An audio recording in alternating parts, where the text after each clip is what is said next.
하나님께서 여러분을 위하여 예비하신 그 은혜가 여러분의 마음 가운데 충만하게 임하시기를 주의 이름으로 축복합니다.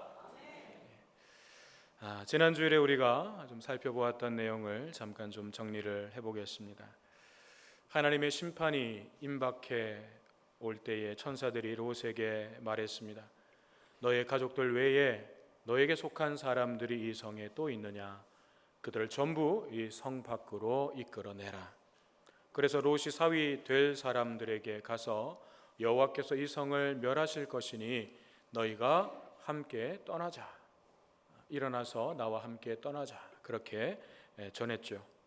그런데 이 장인 어른의 말을 들은 이 예비 사위들의 반응이 무엇이었습니까? 그들이 농담으로 여겼더라. 롯의 말을 농담으로 여겼다 그랬습니다. 농담으로 여겼다는 것은 비웃고 조롱했다는 말이라 그랬죠. 롯의 말에 권위가 전혀 없었던 것입니다. 이유가 뭐라고 했습니까? 롯의 말이 왜 전혀 설득력과 권위가 없었습니까? 그것은 롯의 삶이, 그 삶을 통해서 보여준 롯의 언행이 자기 욕심과 욕망에 따라 살아가는 소돔의 삶이었기 때문에 그의 말은 영향력이 없었던 것이죠. 롯의 삶이 소돔의 삶이었다는 것은 천사들이 롯을 재촉했던 그 모습 속에서도 우리가 확인할 수 있었습니다. 천사들이 빨리 나가라고 롯을 재촉했는데 왜 재촉했습니까? 롯이 꾸물거리고 지체했기 때문에 그랬죠. 하나님의 심판이 곧 임박했는데 빨리 나가라고 해도 나가지 않고 계속 그 자리에서 꾸물거리고 지체하고 있으니까 천사들이 계속 롯을 재촉했던 것입니다. 롯이 왜 지체하고 머물러 있었습니까? 하나님의 말씀을 머리로는 아는데 그 말씀이 가슴에 채워져 있지 않았죠. 그의 마음속에 그의 관심과 그의 가치 기준, 그것이 어디에 있었는지를 보여주는 것이었습니다. 그의 마음속에 하나님의 말씀이 차 있었으면 그는 하나님의 말씀을 따라갔을 것입니다. 그런데 그의 마음속에 그의 관심과 가치 기준이 다른 것들, 세상의 것들로 가득 차 있었기 때문에 그 몸이 떨어지지를 않는 거예요. 그 발걸음이 거기에서 떨어지지를 않는 것입니다. 롯의 관심은 하나님의 말씀이나 하나님의 뜻보다는 눈에 보이는 그런 세상적인 풍요로움에 있었기 때문에 소돔에 두고 가야 하는 자신의 소유에 대한 미련을 떨쳐버릴 수가 없었습니다. 자, 롯이 그렇게 꾸물거리면서 지체하니까 천사들이 어떻게 했습니까? 롯의 손과 그의 아내 그리고 두 딸의 손을 잡아서 인도하여 성 밖에 두었더라. 근데 이 말이 점잖게 안내했다는 말이 아니라 그랬죠. 이건 손을 낚아채 가지고 끌어냈다는 거예요. 그 성에서 끌어냈다는 거예요. 안 나가려고 버티는 거를 손을 낚아채고 끌어가지고 성 밖으로 내보냈다는 것입니다. 그래서 우리가 신앙생활을 하더라도 억지로 그렇게 힘겹게 끌려가는 신앙생활이 아니라 자원하는 마음으로, 자발적인 발걸음으로 그렇게 가는 것이 복되다, 그렇게 말씀을 드렸습니다. 자, 그러면 이제 오늘 본문 말씀을 한번 살펴보겠습니다. 그렇게 롯의 가족들을 성 밖으로 끌어낸 후에 17절에 보니까 천사들이 이렇게 말합니다. 도망하여 생명을 보존하라. 롯이 소돔에서 지체했었던 이유는 소돔에 남겨져 있는 세상의 것들, 자신의 소유 때문에 그렇게 미적거리고 지체했었죠.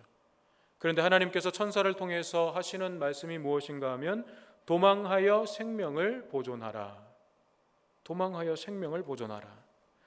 여러분, 상식적으로 이거는 상황적으로 말이 안 되는 거예요.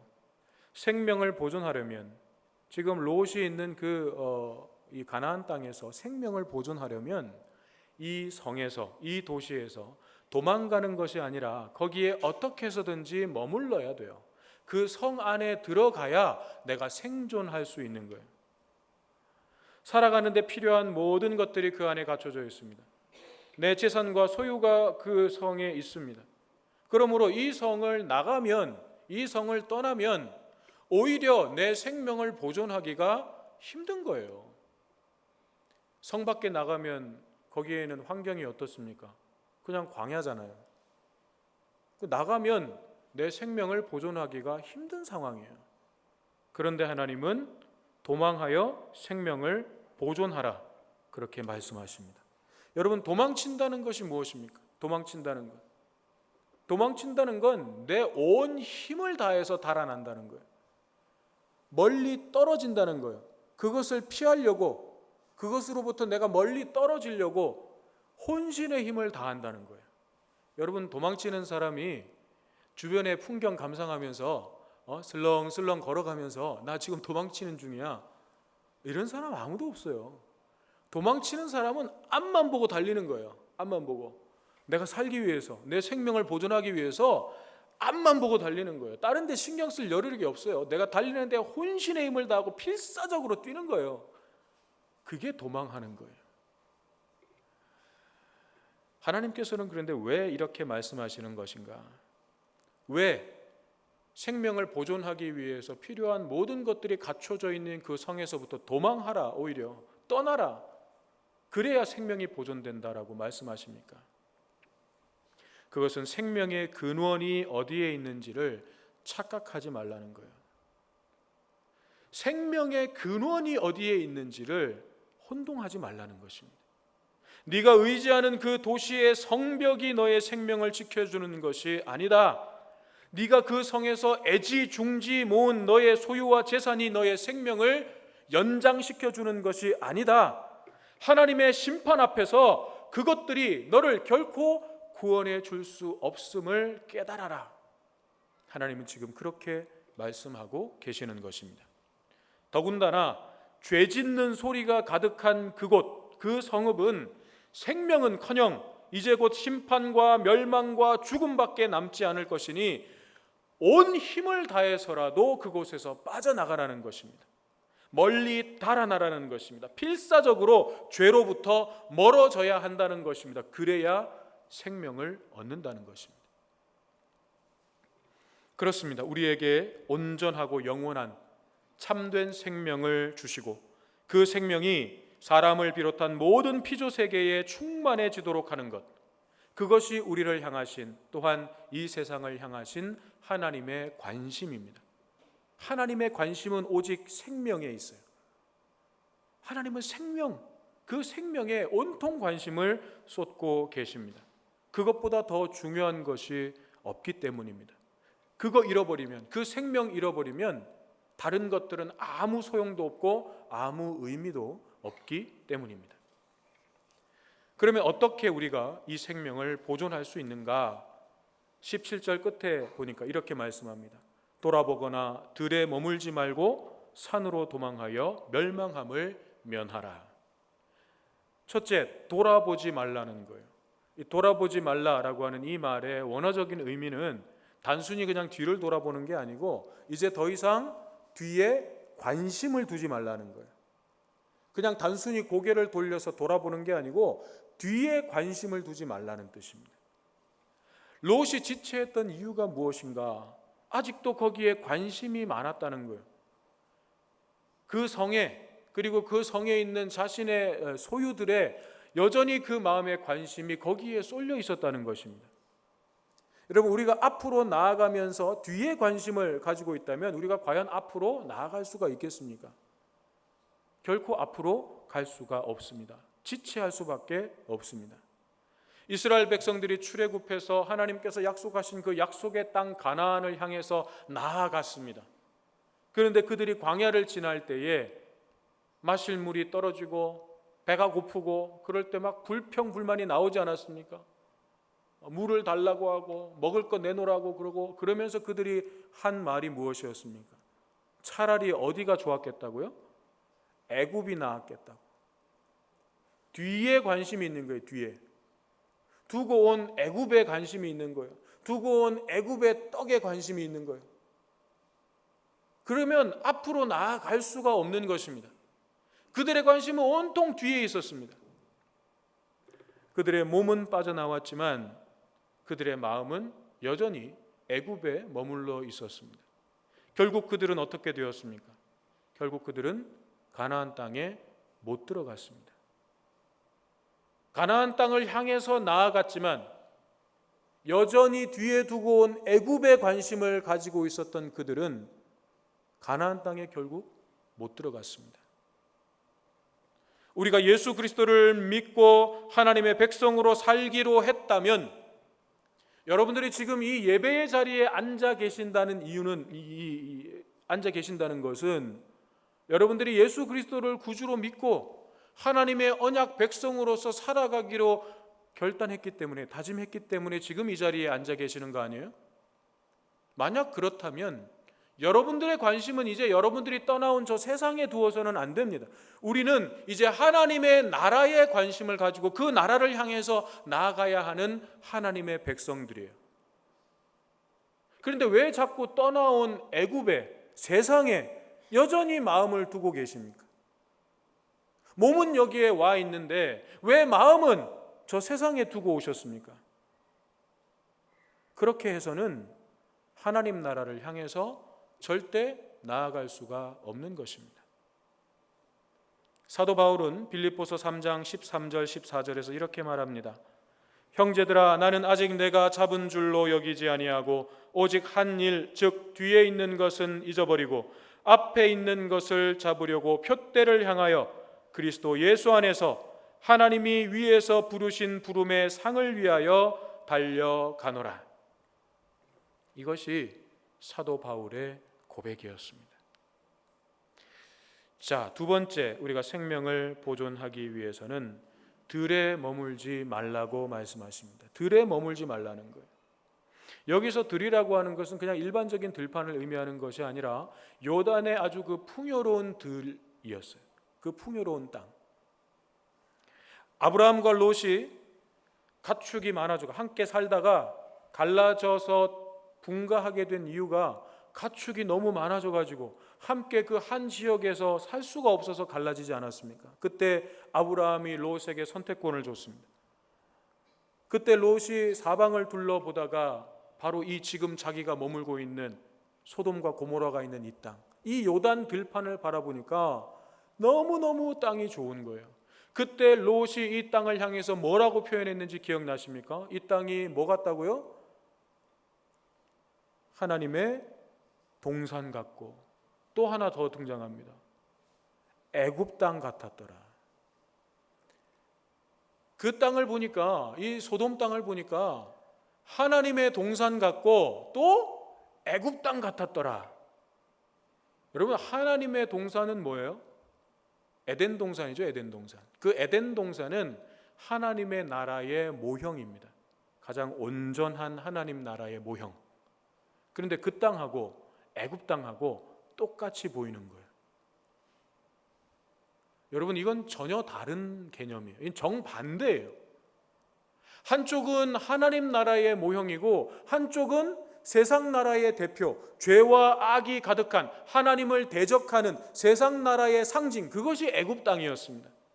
그런데 롯의 눈에는 이 둘이 같은 땅으로 보인 거예요. 왜 그렇습니까?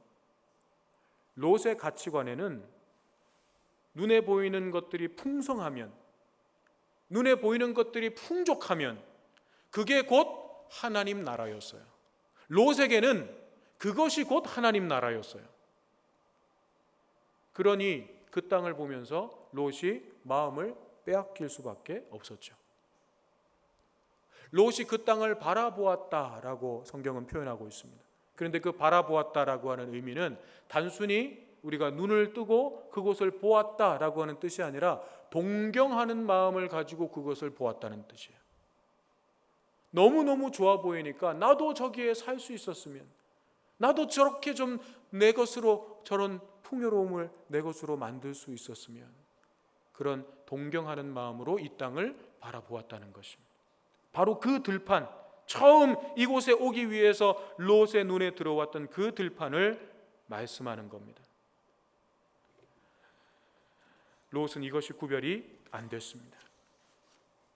그래서 하나님께서는 네가 소돔 땅만, 소돔 성만 빠져나갈 것이 아니라 가다가 처음 너로 하여금 이곳으로 오게 했던 이 요단 들판, 풍요로워 보이는 이 요단 들판을 보더라도 거기에 머물지 말라는 거예요. 거기서 멈춰서지 말라는 거예요.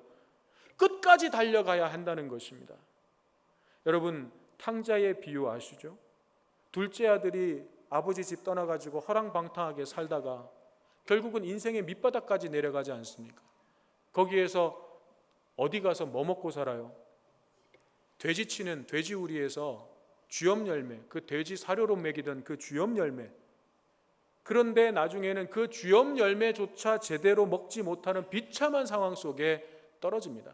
그때서야 이 아들이 생각하죠. 아버지 집에 돌아가야 되겠다. 근데 여러분, 만약에 이 둘째 아들이 그렇게 마음을 먹고 아버지 집을 향해서 가고 있어요. 그런데 가다가 보니까 저쪽 집에 옆에 쥐염 열매가 산더미처럼 쌓여 있는 거예요. 자기는 저 쥐염 열매를 먹고 싶어도 그것조차 먹기가 힘들어가지고 배가 고파가지고 아버지 집으로 가려고 하는데 저 집에는 보니까 쥐염 열매가 산더미처럼 쌓여 있어요. 그러면 이 아들이 가다가 저기에는 쥐염 열매가 저렇게 많이 쌓여 있어. 내가 저 집에 가면 배부르게 먹을 수 있겠다. 거기에서 멈춰서면 어떻게 되는 거예요? 그냥 돼지의 삶을 사는 거예요. 나왔으면, 돼지 우리에서 나왔으면 아버지 집까지 가야 되는 거예요. 끝까지 가야 되는 거예요. 그래야 자녀의 신분이 회복되는 것입니다. 중간에 멈춰서면 안 되는 거예요. 세 번째,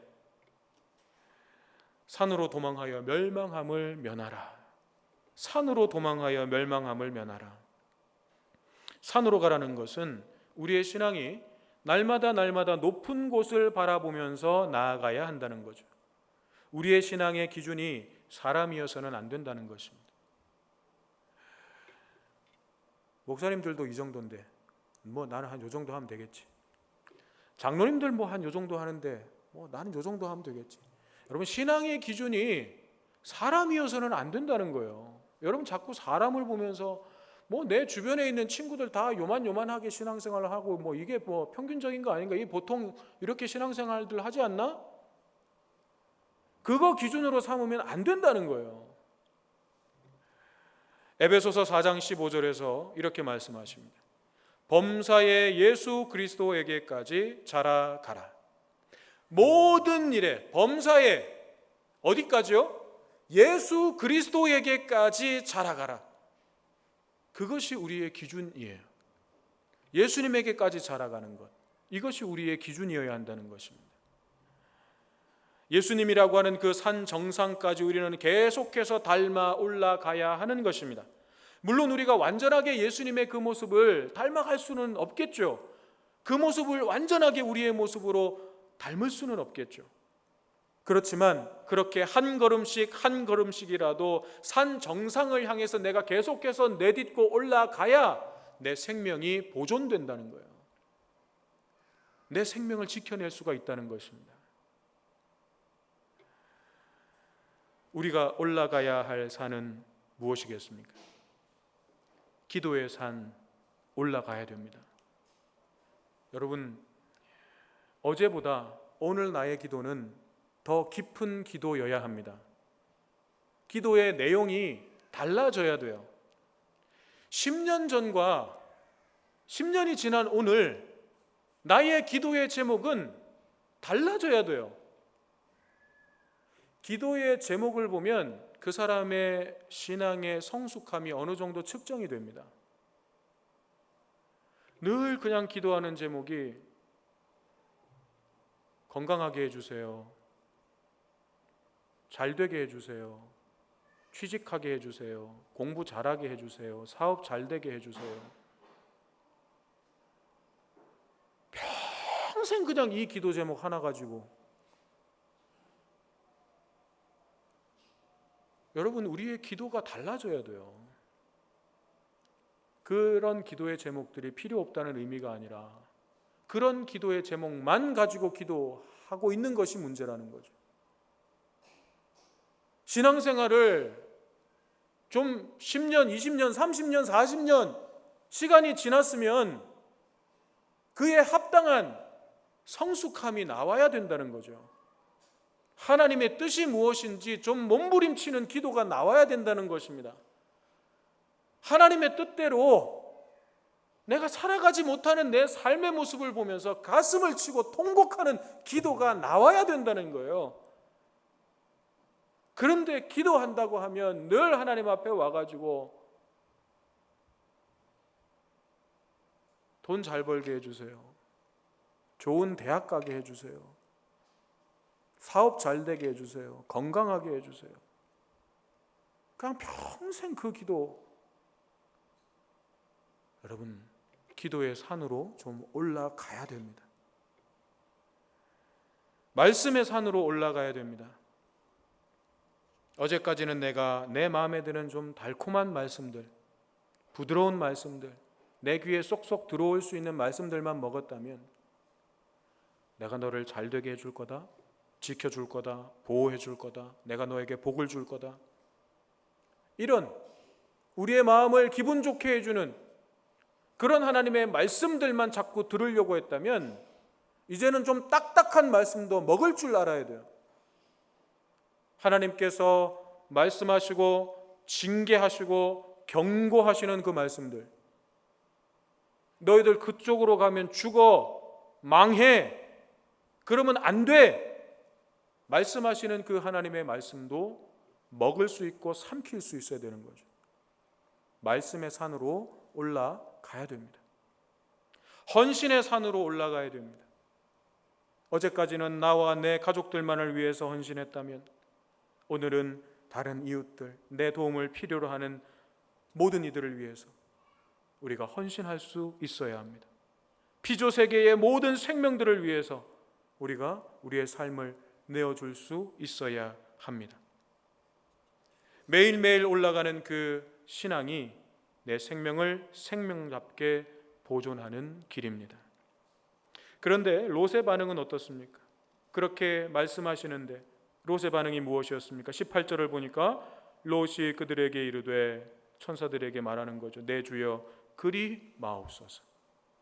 하나님은 천사들을 통해서 도망하여 생명을 보존하라, 뒤를 돌아보지 말고 머물지 말고 산으로 올라가서 멸망함을 면하라 말씀하시는데 롯은 그 하나님의 말씀에 대해서 어떻게 반응하는 거예요? 주여 그리하지 마옵소서.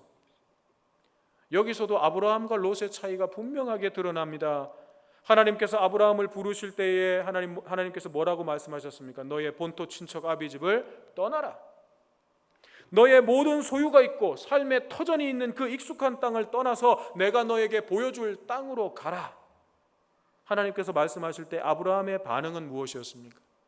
12장 4절에 이렇게 기록되어 있습니다. 아브라함이 여호와의 말씀을 따라갔고, 여호와의 말씀을 따라갔고. 아브라함은 지체하거나 머뭇거리지 않았습니다. 하나님께서 떠나라 하실 때에 그는 하나님의 말씀을 따라서 지체 없이 떠났습니다. 하나님께서 아브라함에게 산으로 올라가라 그렇게 말씀하신 것은 아니지만 한 번도 가본 적도 없고 그 땅이 어떤 땅인지 거기에 누가 사는지 아무런 정보도 없는 그 땅에 가려고 고향을 떠나서 길을 나선다는 것은 여러분 저 앞에 보이는 산에 올라가는 것하고는 비교도 안 될 만큼 힘든 일이었어요. 오히려 그럼에도 아브라함은 하나님의 말씀을 쫓아서 갔습니다. 그런데 롯은 지금 저 앞에 보이는 저 산으로 도망해서 올라가서 멸망함을 피하라고 하는 그 말씀도 지금 머뭇거리고 있는 거예요. 못하겠다고 하고 있는 거예요. 이유가 무엇입니까?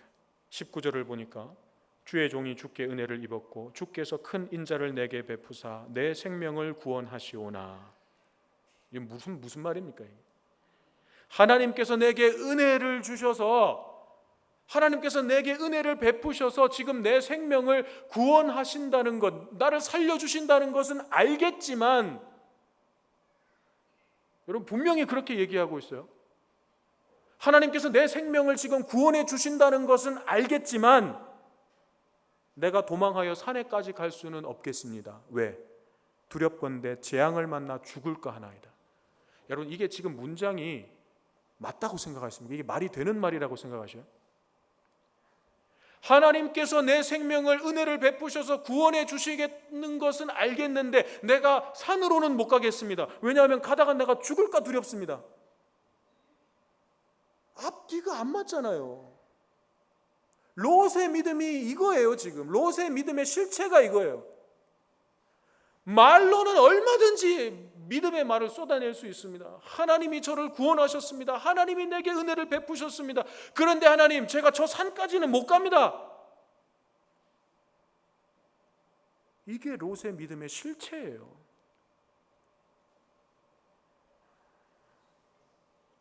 근처에 있는 한 작은 성읍이 있으니까, 그건 가까우니까 거기로 가면 내가 생명을 보존할 수 있을 것 같습니다. 롯은 지금 하나님께서 심판하신다는 것, 소돔을 심판하신다는 그 사실까지는 이해했습니다. 그런데 롯이 볼 때는 저 앞에 있는 저 산으로 도망해서 생명을 보존하라고 하시지만, 자기가 볼 때는 여기 가까운 이 성읍으로 도망가가지고 이 성읍에 있는 것이 훨씬 더 낫다는 거죠. 높은 산까지는 하나님의 능력이 미치지 못할 것 같은 거예요. 저 산은 너무 멀기도 하고 높아서 하나님이 감당이 안 될 것 같은 거예요. 그런데 여기 가까이에 있는 이 작은 성, 요 앞에 있는 이 성 정도면 하나님께서 완벽하게 보호해 주실 수 있을 것 같은 거예요. 하나님께서는 도대체 무슨 이유에서인지 롯의 이 황당하고 어이없는 요구를 또 들어주셔요. 하나님 또 들어주셔요. 가끔 이런 하나님의 모습을 발견할 때면 좀 당황스럽습니다. 뭐 이런 것까지 저렇게 은혜를 베푸시나? 그런데 하나님의 마음이 어떤 마음이 있는지 우리가 정확히 알 수는 없지만, 한 가지 확실한 것은 롯의 모습이 내 모습일 수 있다는 거예요. 롯의 모습이, 우리는 사실 이런 롯의 모습을 보면 내가 최소한 롯보다는 낫다라고 하는 생각을 은연중 할 수 있겠습니다만, 롯의 모습이 사실은 내 모습일 수 있는 거예요.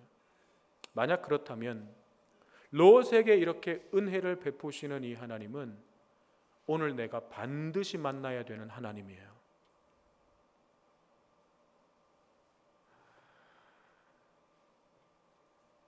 자, 롯은 그렇게 한 작은 성으로 들어가게 됐습니다. 그 성의 이름을 소알이라 그렇게 불렀다고 했습니다. 소알은 작다라고 하는 뜻입니다. 이것은 단지 그 성의 규모가 작았기 때문에 붙여진 이름이라기보다는 하나님을 믿는 롯의 믿음이 딱 그만큼이었다는 거예요. 롯의 믿음의 크기가 딱 그만큼이었다는 것입니다. 롯은 하나님을 믿는 것 같은데 하나님의 능력은 온전히 믿지 못했습니다. 롯은 하나님을 자기 생각 안에 가두어 두고 있어요. 자기 틀 안에서만 하나님을 믿는 것입니다. 저 멀리 있는 산은 하나님도 어찌하지 못하실 거예요. 이 정도 가까이 있어야, 이 정도 사이즈가 돼야, 그래야 하나님께서 어떻게 해주실 수 있을 거야. 이것이 롯의 믿음의 수준이었다는 것입니다. 아브라함이 하나님을 온전히 믿고 하나님께서 가라 하면 가고 서라 하면 설 수 있었던 이유가 무엇입니까? 그렇게 깨달은 대로 행동할 수 있었던 이유가 무엇입니까? 나는 전능한 하나님이라, 엘 샤다이, 하나님께서 말씀하셨던 그 하나님의 전능하심이라는 뜻 외에 또 하나의 뜻이 더 있었다 그랬습니다. 무엇이었습니까? 충분하심. 그 하나님을 아브라함은 온전히 믿었던 것입니다. 아브라함은 하나님이 충분하심을 믿었습니다. 내가 그분에게만 내 삶을 의탁할 때 하나님 한 분만으로도 나의 삶은 충분해짐을 믿습니다. 이것이 아브라함의 믿음이었습니다. 사랑하는 여러분, 언젠가 우리가 하나님 앞에 가게 될 때에 이 땅에 소유했던 것들 중에 무엇을 가지고 갈 수 있습니까? 아무것도 가지고 갈 수 없습니다. 그때에는 내가 이 성에 얼마나 많은 것을 쌓아두었느냐 하는 것은 아무 의미도 없고 소용도 없습니다. 그때에는 내가 이 세상에서 소유했던 것들을 어떻게 쌓았으며 그것을 어떻게 사용했는지에 대한 내 삶의 기록, 내 삶의 흔적만 가지고 하나님 앞에 서는 거예요. 그래서 우리는 헤브론의 삶을 살아야 하는 것입니다. 헤브론의 삶이 무엇입니까? 단순합니다. 엘샤다이, 충분하심을 믿는 것입니다. 하나님께서 우리의 충분자 되심을 믿는 것입니다. 이 세상 모든 것보다 그분이 더 충분하신 분이심을 믿는 것입니다. 그리고 그분의 말씀을 따라 나아가는 것입니다. 힘들고 어려운 길이어도 가라 하시면 담대히 나아가는 것입니다. 아무리 평안하고 좋은 자리라도 떠나라 하시면 미련 없이 떠나는 것입니다. 멈춰라 하시면 멈추는 거예요. 조금만 더 가면 저 앞에 내가 많은 유익을 얻을 수 있는 그 무엇이 있다 할지라도 하나님께서 그 자리에서 멈추라 하시면 멈추는 거예요. 서는 겁니다. 그것이 헤브론의 삶이에요. 도망하여 생명을 보존하라. 오늘 우리를 향하여 말씀하십니다. 우리가 미련 두지 말고 뛰쳐나와야 할 자리는 어디입니까? 또 가라 하시는 사명의 자리는 어디입니까? 그곳이 높은 산이라 할지라도 달려갈 수 있기를 바랍니다. 우리 모두가 하나님께서 말씀하시는 그곳에 서서 우리의 생명을 보존할 뿐만 아니라 이 땅 곳곳에 생명을 충만하게 하는 헤브론의 사람들이 되기를 주님의 이름으로 축원합니다. 오늘 말씀을